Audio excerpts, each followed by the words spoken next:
So, why do we need to set goals? We hear it just about every day.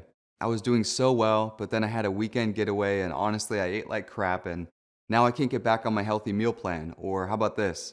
I've been going to the gym for 6 days a week for over a month and now I've lost all of my motivation and I'll never reach my goal. Listen, we all fall off the healthy lifestyle wagon. It's what our society really is trained to do. We go crazy for a quick fix and give it up when it's too hard. The other side of things, maybe you're like this and you've got the whole system beat and you don't even have goals to begin with. Kind of smart, and I see where you're going with that, but really, this course will show you why that may not be the best option either. Goals are meant to be set to focus our habits, morals, and decisions on the person who we inherently are and deserve to be. Goals are set markers along a path to remind you what's important to you and to make you happy. They are not meant to be self-demoralizing realizations about yourself that you need to fix in hopes of feeling better. We need to start with asking one question, and that's why. Why do we want to accomplish these goals that we have set for ourselves? And how will the long-term impact our lives and the lives of the loved ones around us? Finding your why. This is my favorite thing in the world to talk about. If you want to lose weight or gain muscle or really accomplish any goal, you have to have a reason behind it. A real reason. If you want to lose weight so you can feel better in your clothes, why not just buy new clothes? Why not? Because you want to feel better in your clothes for maybe another reason. Maybe that reason is you're lacking control in another area of your life, and you feel that losing 5 pounds will help you regain that control. Or maybe you've had previous self-esteem issues stemming from years ago that you never fully handled. It may not even be that deep.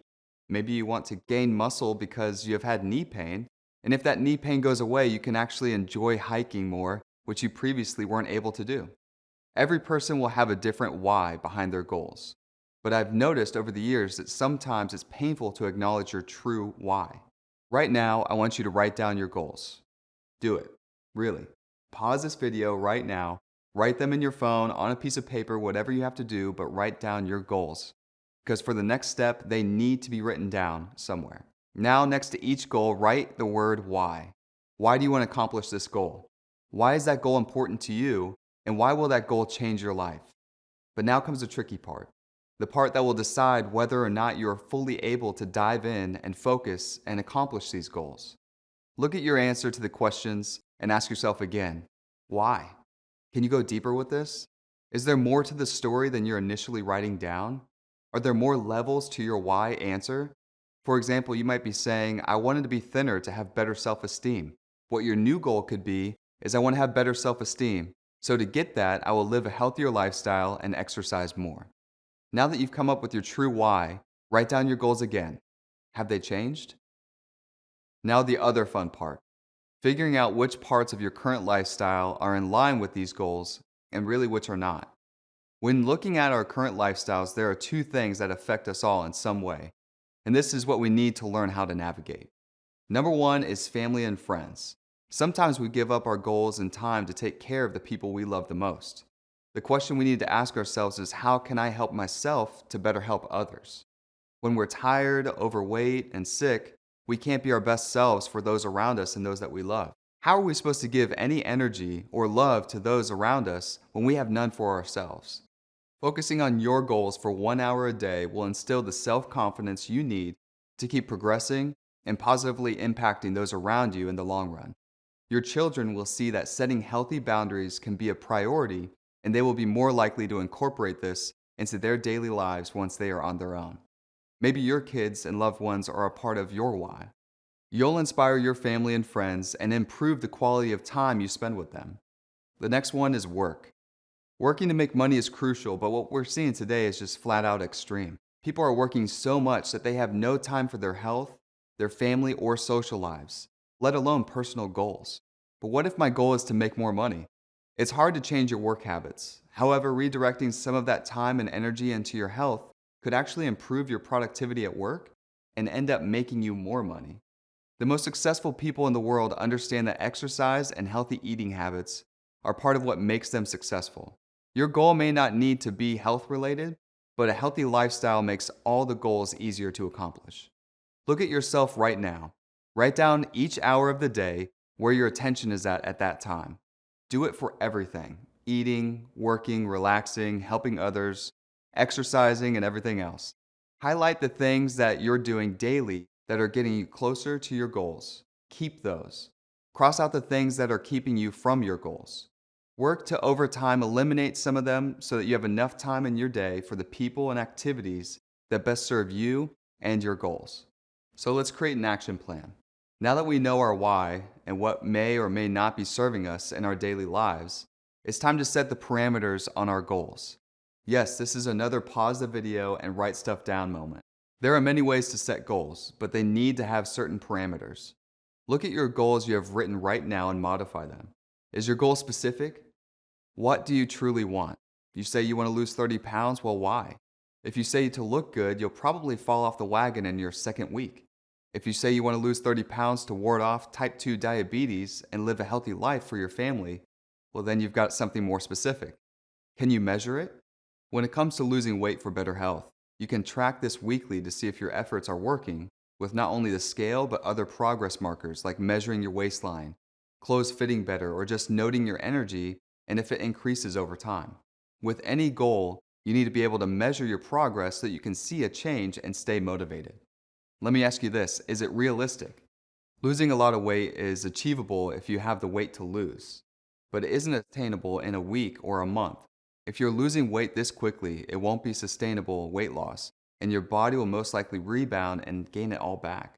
If your body is already at a set healthy weight, the weight loss goal you've set for yourself might not be realistic and could also be a detriment to your health. Are the steps you've created to reach your goal realistic for your lifestyle, family obligations, and work schedule? Creating a plan that fits who you truly are and doesn't interfere with the things you enjoy in your life will help make your goal a reality. Do you have a set timeline with progress markers? You need to set a date on all of your goals, or you'll continue to make excuses and push them back. If your goal is to lose 30 pounds and you know that sustainable weight loss is 1 to 2 pounds per week, then set a goal to lose the weight in 15 weeks and focus on that amount of time. Write the date on a calendar and work backwards, setting mini goals along the way. So how do we navigate success and setbacks? If we're only all this easy, ask a few why questions, cut out the things that aren't serving us, and measure and track until we are goal-setting and accomplishing phenoms. The cool thing, it can be that easy in time. The last step, though, is to learn how to navigate setbacks and success.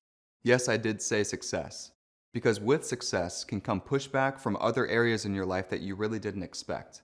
One thing that will happen at some point is you will compare yourself to others, whether they have the same goal or they have already reached what you believe to be your definition of success. You have your own path, your own journey, and your own story to write. The only person you should compare yourself to is the person you were before to show how far you've come and recognize the changes and success that you've previously had.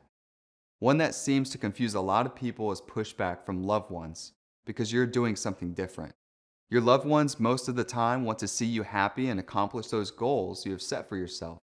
However, sometimes this change in your life can make others uncomfortable. Whatever that reason may be, it's important to recognize the goals that you are setting for yourself are for you and about you.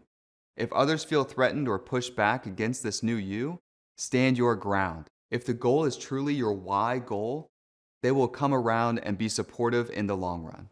Here's a big one. Understanding that you will mess up, but it doesn't mean failure. It means you're learning. Maybe as a part of your goal, you have certain lifestyle changes when it comes to the foods you're eating. One night, though, you overindulge and eat much more than a serving or two of ice cream. Guess what? You didn't fail at accomplishing your goal. You learned something new about yourself. Maybe it was an emotional trigger that caused you to eat as a distraction. Maybe you've been restricting yourself so much that this was your body and your brain's way of saying, this is not sustainable. Slip-ups, mess-ups, derailing, whatever you want to call it, it is part of human nature and should be used solely as a learning experience. You're allowed to change your goals at any point if something isn't serving you or your morals and ideals have changed. As you set and accomplish goals with a true why behind them, your mindset will shift. You will restructure your thoughts, actions, and ideals to capture what is truly meaningful to you as an individual. So remember, find your why, set your goals, and put the details to them that you need to make them a reality.